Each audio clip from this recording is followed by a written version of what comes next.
Hi friends, good morning. आज हम आप सभी को MCQ का प्रैक्टिस नंबर 4 बताएंगे और इस पार्ट में हम लोग सीखेंगे कि किस नाउन के साथ आर्टिकल का यूज होता है और किस नाउन के साथ किसी भी आर्टिकल का यूज नहीं होता है। जैसा कि आप लोगों ने पढ़ा कि आर्टिकल जो है दो तरीके के होते हैं। डेफिनेट आर्टिकल हमारा द होता है और इनडेफिनेट आर्टिकल हमारा जो है ए और एन होता है। ए और एन का यूज करने से पहले हम दिए गए नाउन को हिंदी में उसके उच्चारण को लिखते हैं। अगर हिंदी का स्वर आ रहा है तो एन लगाते हैं, अगर हिंदी का व्यंजन आ रहा है तो हम लोग ए लगाते हैं। तो पहला क्वेश्चन हमारा है, Ganga is a holy river. Ganga is a holy river.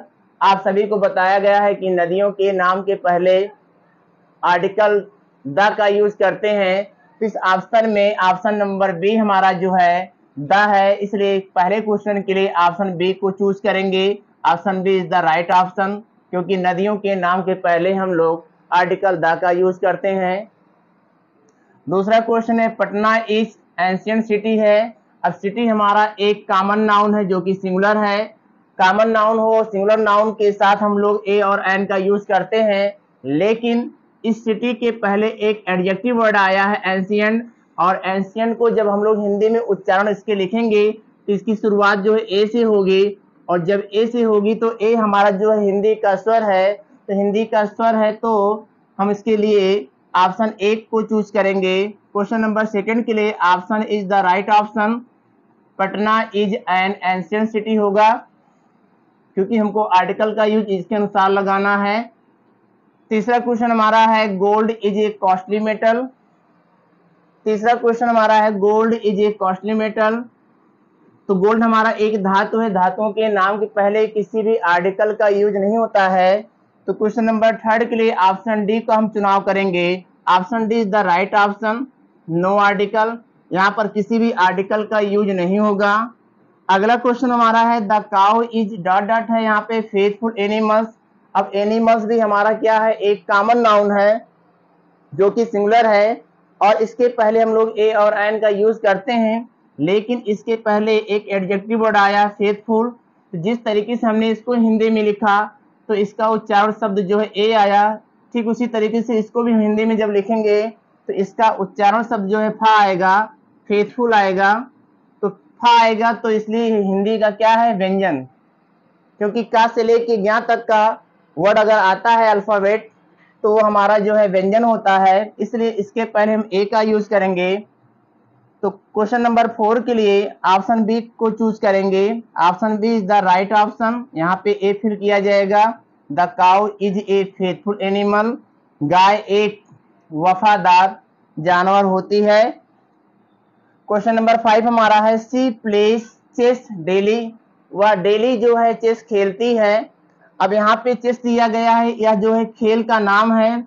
आपको बताया गया है खेल और कूद के नाम के पहले किसी भी आर्टिकल का यूज नहीं होता है। तो यहाँ पे ऑप्शन ए एन है, ऑप्शन बी ए है, और ऑप्शन सी जो है द है, और ऑप्शन डी जो है नो आर्टिकल है। तो option D is the right option, क्योंकि खेल कूद के नाम के पहले किसी भी आर्टिकल का यूज नहीं होता है। इस तरीके से क्वेश्चन नंबर 5 के लिए हम लोग ऑप्शन डी का चुनाव करेंगे।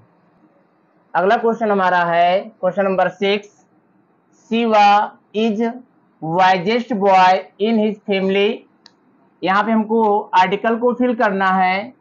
पहला ऑप्शन एन है, ऑप्शन ए, ऑप्शन बी ए है, ऑप्शन सी द है, और ऑप्शन डी नो आर्टिकल है।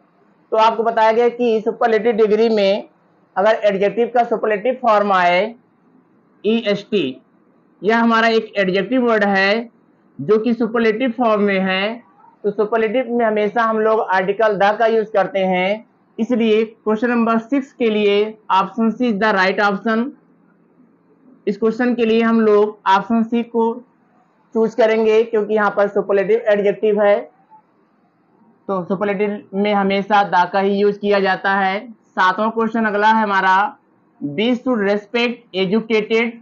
अब यहाँ पे एजुकेटेड है जो कि एक एडजेक्टिव वर्ड है, और जब हम लोग एडजेक्टिव वर्ड का यूज जो है नाउन के तरीके करते हैं तो उस एडजेक्टिव के पहले आर्टिकल द का यूज होता है। इसलिए हम यहाँ पर क्वेश्चन नंबर 7 के लिए ऑप्शन ए को चूज करेंगे। Option A is the right option, क्योंकि यहाँ पर एजुकेटेड है जो कि एक एडजेक्टिव वर्ड है, और जब हम लोग एडजेक्टिव वर्ड का यूज नाउन के समान करते हैं तो उसके पहले आर्टिकल का यूज करते हैं। जैसे पुअर मीन्स होता है गरीब, अगर हम इसको लिखें द पुअर, इसका अर्थ हो जाएगा गरीब लोग, प्लूरल में हो जाएगा। इसी तरीके से यहाँ पर द का यूज करेंगे तो एजुकेटेड हो जाएगा, द एजुकेटेड, अर्थात शिक्षित लोगों का हमें सम्मान करना चाहिए। अगला क्वेश्चन है कालिदास इज डॉट डॉट यहाँ पे है शेक्सपियर ऑफ इंडिया। यहाँ पे क्या है कि कालिदास को भारत का शेक्सपियर कहा जाता है। वैसे तो प्रॉपर नाउन के पहले किसी भी आर्टिकल का यूज नहीं होता है, लेकिन जब हमको जो है किसी व्यक्ति को किसी दूसरे व्यक्ति के समान दिखाना हो तो यहाँ पे कालिदास को शेक्सपियर के समान दिखाया जा रहा है। जिस तरीके से शेक्सपियर एक महान नाटककार थे, उसी तरीके से कालिदास भी भारत के एक महान नाटककार थे। इसलिए यहाँ पर हम आर्टिकल सी द का यूज करेंगे। इस क्वेश्चन के लिए option C is the right option. यहाँ पे द को हम फिल करेंगे, सेंटेंस हो जाएगा Kalidas is the Shakespeare of India. Kalidas को भारत का शेक्सपियर कहा जाता है। अगला क्वेश्चन हमारा है times of India has a wide circulation.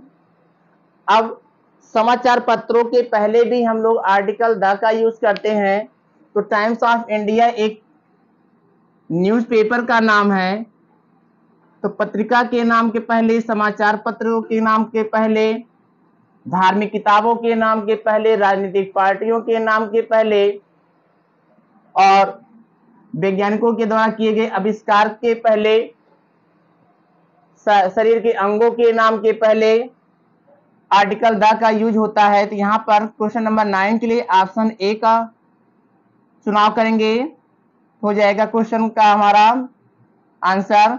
The यहाँ फिल करेंगे, the times of India has a wide circulation, इसलिए क्वेश्चन नंबर 9 के लिए ऑप्शन ए राइट है। क्वेश्चन नंबर 10 हमारा है आई एम इंटरेस्टेड इन फिजिक्स। अब विषयों के नाम के पहले किसी भी आर्टिकल का यूज नहीं होता है, भाषा के नाम के पहले किसी आर्टिकल का यूज नहीं होता है। तो फिजिक्स जो है हमारा एक विषय है, तो विषयों के नाम के पहले किसी भी आर्टिकल का यूज नहीं होता है। तो इस क्वेश्चन के आंसर के लिए ऑप्शन डी जो है हमारा राइट है। क्वेश्चन हमारा सेंटेंस हमारा बनेगा I am interested in physics, there is no article, यहाँ पर किसी भी आर्टिकल का यूज नहीं करेंगे, इसलिए option D is the right option.